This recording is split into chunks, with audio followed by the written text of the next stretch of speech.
Vamos ver as aplicações acerca do nome de Jesus. Quem colocou o nome Jesus, né, a profecia dizia que viria alguém com o título Emanuel, que significa Deus conosco. Ou seja, esse Messias enviado, sua representatividade seria Deus conosco. Tá? No princípio era o Logos, e o Logos estava com o Theos, e o Logos era Deus, né? No princípio era o Verbo estava com Deus, e o Verbo era Theos, era Deus. Então você... para que essa enrolação toda naquele texto ali, se João não precisasse representar Jesus, apresentar Jesus como Deus? Não precisava de ter tudo aquilo, ele dizer tudo aquilo, né? Então ali, está ali no versículo 21, ela dará uma luz a um filho, e lhe porás o nome Jesus, porque ele salvará o seu povo dos pecados deles. Jesus, esse acontecimento, ele é nos transmitido em grego, né? A escritura é transmitida em grego, ou seja, é um fato que está se passando, né? Que você não está no Antigo Testamento, você não está tirando ali do Antigo Testamento, já é um fato já do nascimento de Jesus, conta a história de Jesus, ou seja, é um fato em que na parte do Antigo Testamento, na parte dos judeus, das autoridades judaicas, não é aceito, tá? Porque é aceito os escritos antigos. Até a palavra Emanuel, né, seria aceito. Mas o que confundiu muito a questão dos judeus é que quando você lê... Primeiro eu vou dar aqui a tradução de Jesus, né, em grego, tá? Iesus, né, que também tem outras pessoas com o mesmo nome, tá? Então ele coloca ele é um tipo de Josué, né, a esse nome.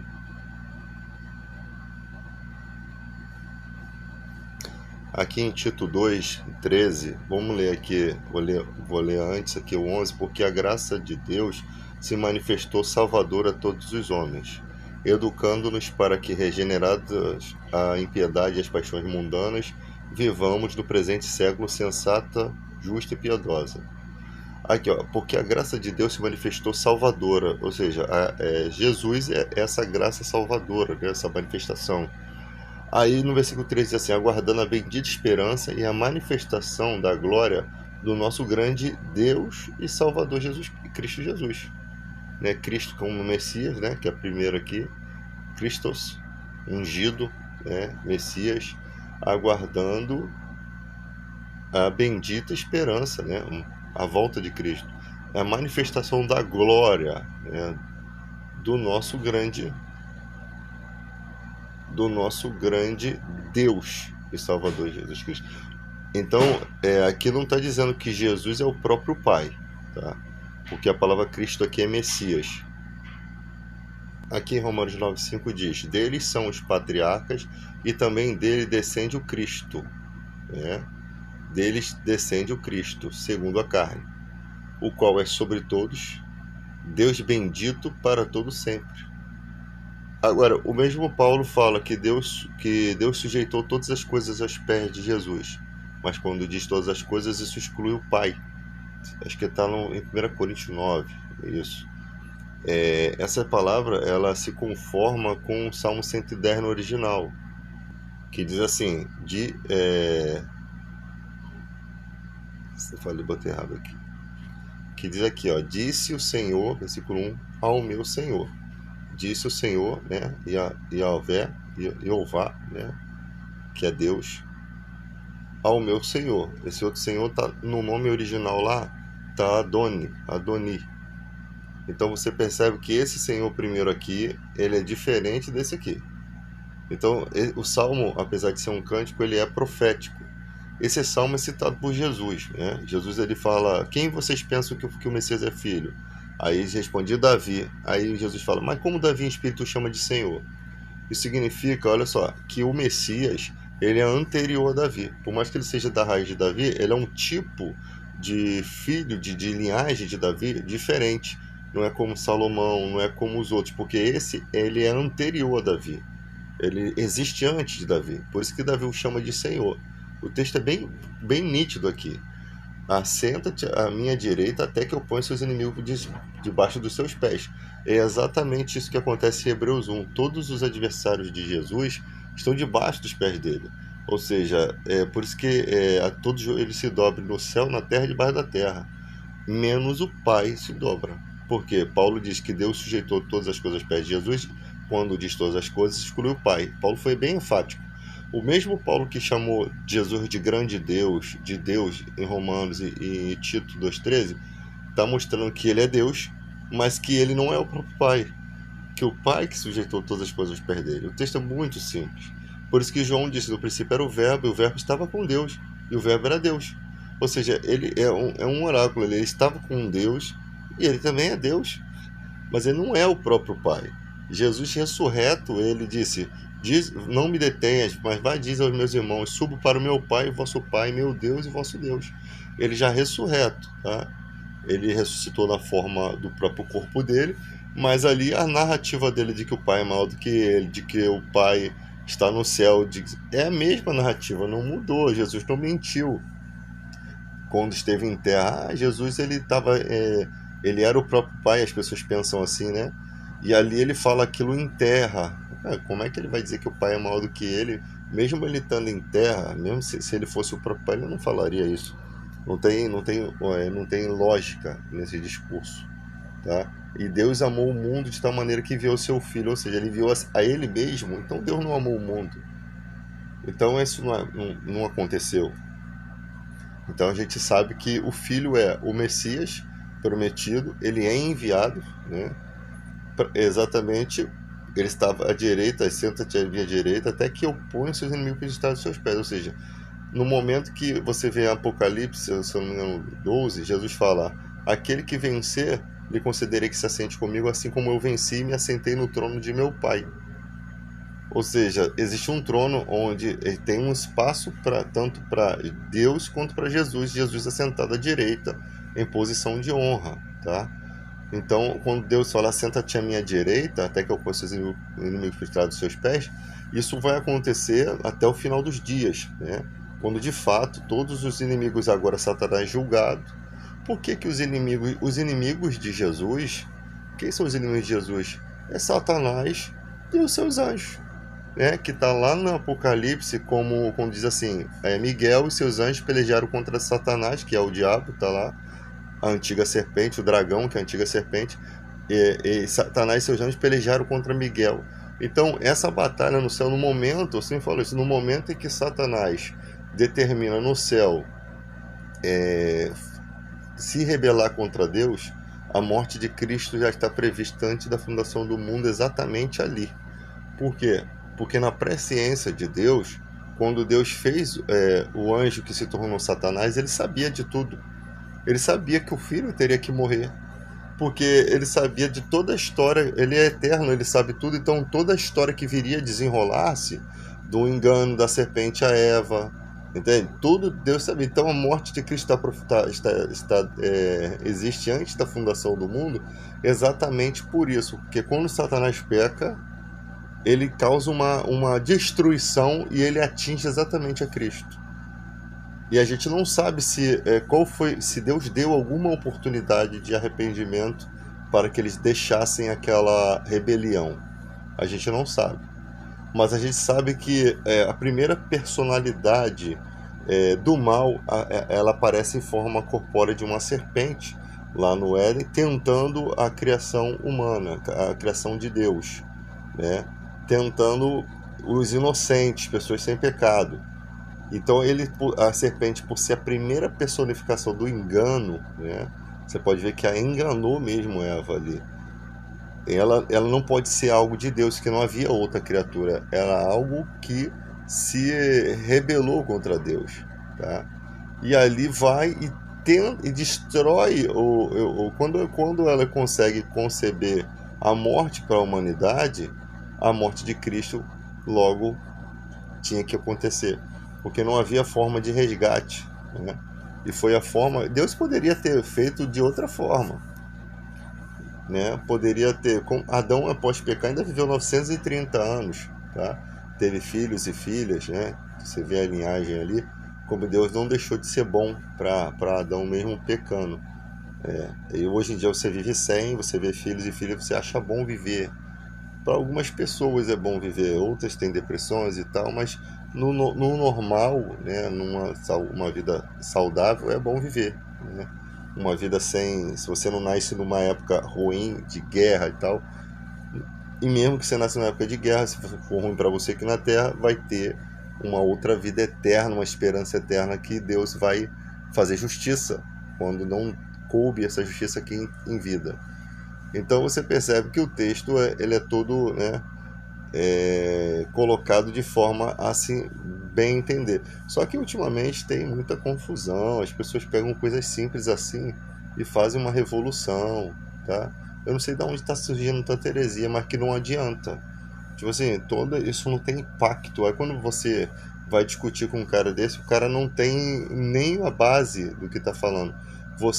Se você tentar só pela Bíblia, sem aqui uma Bíblia strong, sem um comentário bíblico, entender a Bíblia, você vai se perder.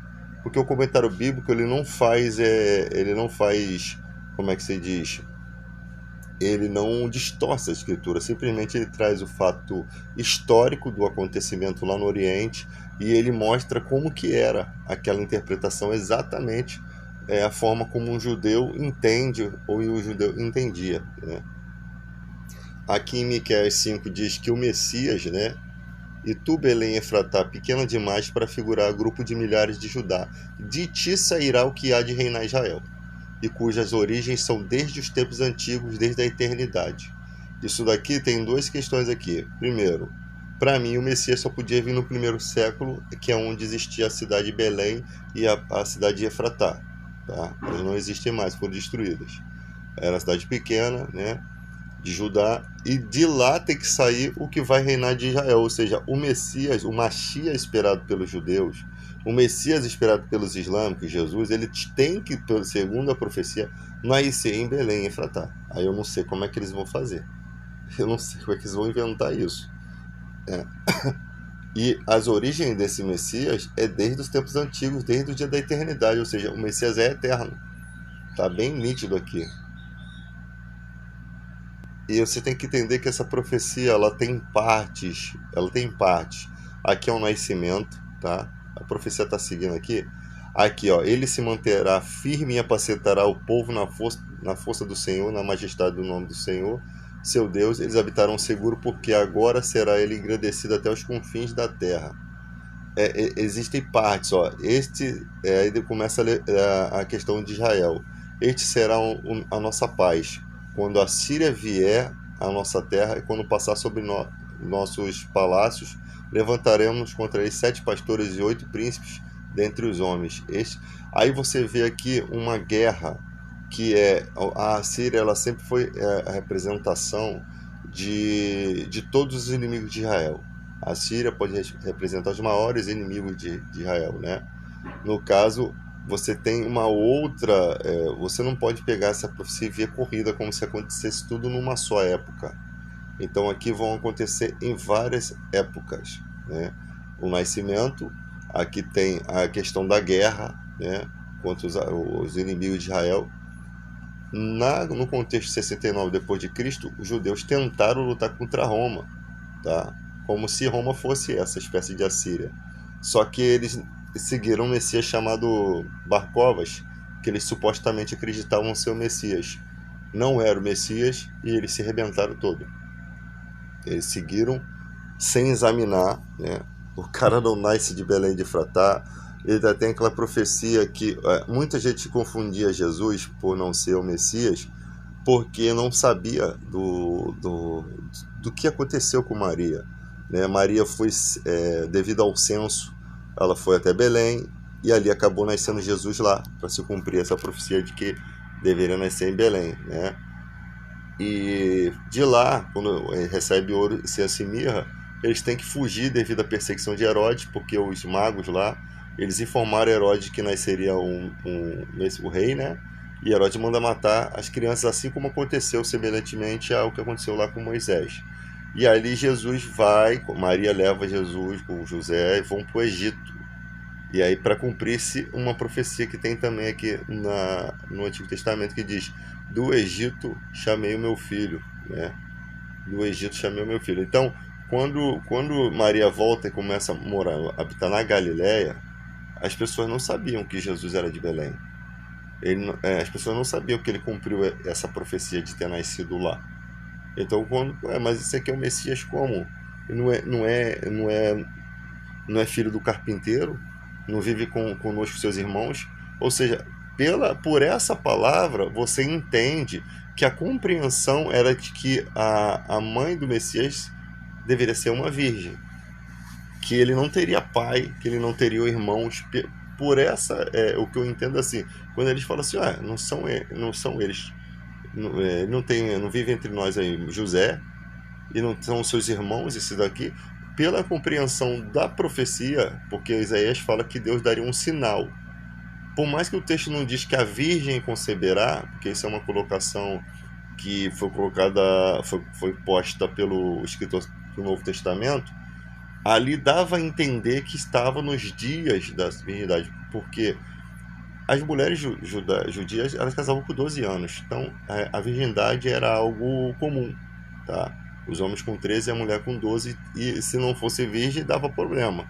Então, quando o profeta fala eles colocarem um sinal, que sinal é esse? Se não tinha nada no texto ali, o sinal é de que ele nasceria realmente de um milagre, né? Assim como aconteceu um milagre na vida lá da mulher de Abraão, que deu à luz com 90 anos, né? Então ele é um sinal, ele nasceria de uma virgem. Então, por isso que quando os caras viram, mas isso aqui então não é filho de José, não é filho de Maria, não estão entre nós seus irmãos. Ou seja, na mentalidade dele, Maria coabitou com José e nasceu Jesus, né? Mas o Messias não é de Belém? Eles não sabiam que Jesus teve todo esse processo de sair de Belém e ir para o Egito, né, para o deserto, para depois vir habitar ali onde eles estavam. Eles conheciam Jesus ali pequenininho e achavam que Jesus era da terra ali. Por isso que confundia a mente deles, ou seja, Deus ocultou deles, né, para que vendo não vejam. Eles viram, mas eles não entendiam nada, eles não estavam compreendendo, né? É lógico que se fossem lá na parte lá onde tem um censo, eles iriam descobrir lá o nome de Jesus lá, né? Cadastrado na cidade de lá de Belém, de Nazaré, né? É conhecido como Nazareno. Então, há umas certas dificuldades. Agora, o Messias atual aí que a galera espera, eu quero ver como é que ele vai nascer em Belém de Efratá. Eu quero ver como é que ele vai cumprir a profecia do Egito, chamei o meu filho. Existem profecias do Antigo Testamento que precisam se cumprir, já que estão esperando o novo Messias. Porque se esse Jesus que a gente crê não é o Messias, né, na mentalidade deles, o deles tem que cumprir isso aqui, cara. Isso é profecia, né? Tá falando o quê? Tu, Belém, pequena demais, de ti sairá o que há de reinar em Israel. Ué, cujas origens são desde os tempos antigos, desde a eternidade. Você for lá em Daniel 14, se eu não me engano, Daniel 12 aqui, ó. Tu, porém, Daniel encerra as palavras e sela o livro até o tempo do fim. Muitos esquadrinharão e o saber se multiplicará. Muitos o esquadrinharão e o saber se multiplicará. Eu pensava que isso aqui era... Aqui, ó. Tu, porém, Daniel encerra as palavras e sela o livro até o tempo do fim. Muitos esquadrinharão, ou seja, muitos irão buscar ali o conhecimento e o saber se multiplicará. Essa sabedoria irá se multiplicar. Então Daniel, olhei, estava em pé outros dois, um de um lado do rio, outro do outro lado.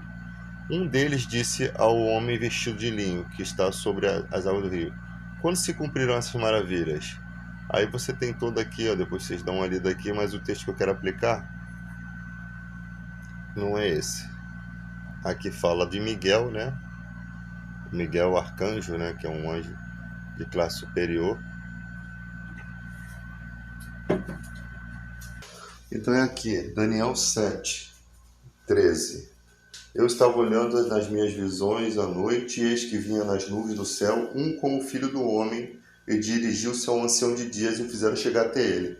Foi-lhe dado domínio e glória e o reino, para que os povos, nações e homens de todas as línguas o servissem. O seu domínio é domínio eterno que não passará, e o seu reino jamais será destruído. Então você percebe aqui, como Deus não divide sua glória com ninguém, você está vendo um ser que está recebendo domínio, glória e reino. E também a adoração das nações, de homens de todas as línguas, né? E o domínio desse ser aqui é eterno, não passará. O reino dele jamais será destruído. Está se tratando do Messias, né? É que fala que é como o Filho do Homem que te dirige ao ancião de dias. Sei lá no Apocalipse você vê o ancião de dias sentado e Jesus tomando o livro, né, o selado, que ele é digno de abrir os selos, né, toma da mão do ancião de dias. Então você percebe que se trata de Jesus aqui.